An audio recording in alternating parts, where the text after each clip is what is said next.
لو اديتك دلوقتي $1,000,000 ترضى تعيش في البيت اللي ورايا ده؟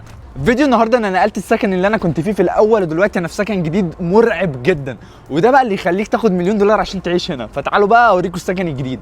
اول حاجه دي شقه بقى، مش زي الاولاني كان بيت. اول ما بتدخل بقى يبدا الرعب.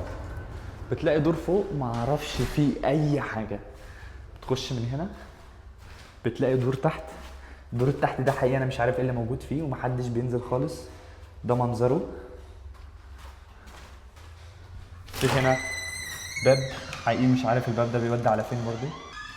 اول ما بتدخل من هنا تفتح بتلاقي جاردن مرعبه، شكلها مرعب.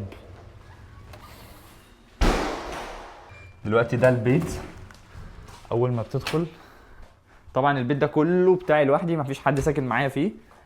اول ما بتدخل لازم تقفل ده عشان ما تلاقيش حد داخل وراك. وايه اول حاجه بقى بتلاقي عندك هنا مطبخ، بتلاقي عندك ثلاجه، ميكروويف، مكنه قهوه، في هنا برضو مكنه قهوه تانية. تلاقي عندك كنبه، تلاقي عندك تلفزيون، حاجات منطقيه جدا. هنا في الحمام، وهنا بقى في اوضه تانية. الاوضه دي اوضه عاديه جدا. في هنا بقى برضو دريسنج روم كبيره موت، يعني ممكن اجي اعيش هنا عادي يعني. في بقى اوضه تانية. الاوضه دي مرعبه قوي لان هو فيها الكرسي ده، والكرسي ده بالنسبه لي بحس ان هو مثلا بيفضل يعمل كده بالليل. يعني بحس ان هو بيفضل يعمل كده بالليل لوحده. يعني تخيل تفتح الباب تلاقي الكرسي بيعمل كده.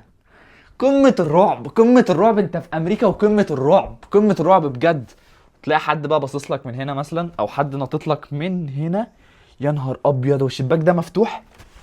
اقسم بالله العظيم انا قافله. اعملوا فولو حالا بقى وقولوا لي ايه التجارب اللي عايزين نعملها في الفيديوهات الجايه كلها، وما تنسوش تحطوا لايك.